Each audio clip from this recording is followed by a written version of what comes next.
नमस्कार, कैसे हैं आप सब? मैं Rita, reiki master, teacher, healer स्वागत करती हूँ आप सबका, आप सबके अपने ही चैनल संकल्प से साधना में। दोस्तों, मैं हमेशा कहती हूँ आपके अपने चैनल, ये जो संकल्प से साधना चैनल है ना, ये मेरा चैनल नहीं, ये आप सबका चैनल है। आपको कभी कोई डाउट है, किसी विषय में आप पूछना चाहते हैं, कमेंट करके मुझसे पूछ सकते हैं। किसी टॉपिक पर आपको कोई वीडियो चाहिए, मुझे बताइए, मैं उस टॉपिक पर वीडियो बनाऊंगी।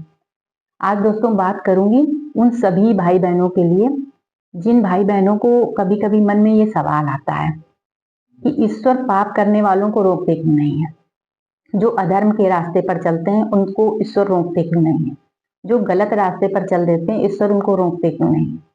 जो नियत से गिर जाते हैं उनको ईश्वर रोकते क्यों नहीं है।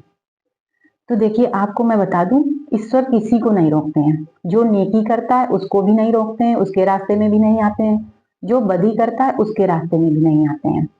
भगवान ईश्वर जो है ना, वो दृष्टा भाव में रहते हैं, साक्षी भाव में रहते हैं। वो कण कण में विद्यमान है। वो नेकी करने वालों के भी साथ में है और बदी करने वालों के भी साथ में है। जो जैसा करेगा वैसे कर्म भरेगा। उन्होंने एक नियम बना दिया है, उसी नियम के तहत सब कुछ चलता है। जो जैसा करता है वैसा भरता है। ईश्वर कभी किसी के रास्ते में नहीं आते हैं। देखिए, कण कण में ईश्वर विद्यमान है, लेकिन जब जो अधर्म के रास्ते पर चलता है, गलत रास्ते पर चलता है, वो सबसे पहले ईश्वर को भूल जाता है, ईश्वर को इग्नोर करने लगता है। क्योंकि ईश्वर के रास्ते पर चलेगा तो वो गलत काम कर ही नहीं पाएगा, अधर्म के रास्ते पर चल ही नहीं पाएगा। उसकी अंतर आत्मा जो है ना, वो कहीं ना कहीं उसको कचोटती रहेगी। तो सबसे पहले ईश्वर से दूर होता है, ईश्वर को इग्नोर करने लगता है। एक बार उसने अधर्म किया, कुछ गलत किया, नियत से गिरा या कुछ भी गलत किया, किसी भी गलत रास्ते में चला, तो उसको तुरंत उसका रिजल्ट दिखता नहीं है, तुरंत उसका प्रभाव दिखता नहीं है। तो उसको लगता है कि इससे कुछ नहीं हो रहा है, ठीक है। वो और दोबारा गलती करता है और अधर्म करता है।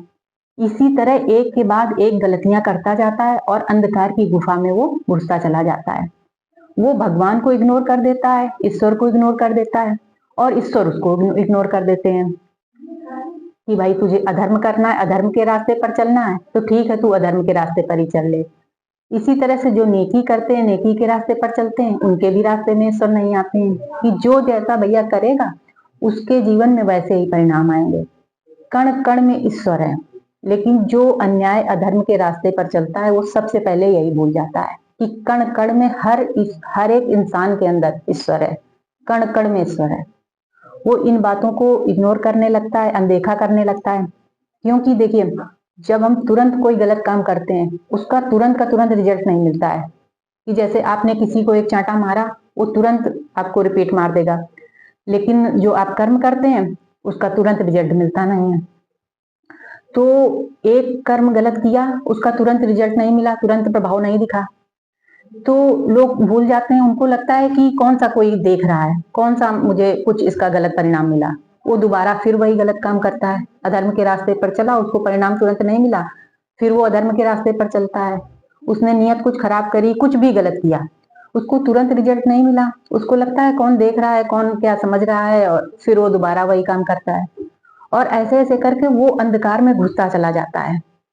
और जैसे ही वो अंधकार में घुसता चला जाता है, ईश्वर को पूरी तरह इग्नोर करके, ईश्वर भी उसको पूरी तरह से इग्नोर कर देते हैं कि भैया तू जैसा करेगा वैसा भरेगा, कर ले तुझे जो करना है। तो इसीलिए ईश्वर कभी भी किसी भी पाप करने वाले को, गलत रास्ते पर चलने वाले को, अधर्म के रास्ते पर चलने वाले को कभी नहीं रोकते हैं कि जो करना है वो कर सकते हो आप। पूरी तरह उन्होंने छूट दे रखा है, आपके कर्मों में वो कोई दखल अंदाजी नहीं करते हैं।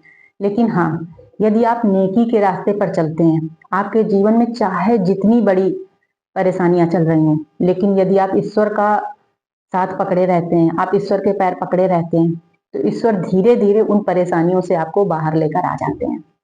लेकिन यदि आप ईश्वर को ही इग्नोर कर देते हैं तो धीरे धीरे आप उन्हीं परेशानियों में घुसते चले जाते हैं। आप कभी प्रकाश की तरफ आ ही नहीं पाते हैं। तो यही कारण है कि ईश्वर सिर्फ साक्षी भाव में, दृष्टा भाव में रहते हैं। वो कभी किसी के कार्य में कोई दखल अंदाजी नहीं करते हैं। जिसको जैसा करना है वो करता रहे, जो जैसा करेगा वैसा भरेगा। जैसे कर्म करेगा तू वैसे फल देगा भगवान, ठीक है। तो इसलिए कभी भी वो किसी भी गलत या सही इंसान को कभी नहीं रोकते हैं। चाहे जितना आप गलतियां कर लो, कितने भी गलत रास्ते पर चल लो, वो बिल्कुल नहीं आपको रोकेंगे। लेकिन जब उसका परिणाम आएगा तो भाई आपको भुगतना ही पड़ेगा। तो चलिए आज के लिए बस इतना ही, फिर मिलते हैं अगले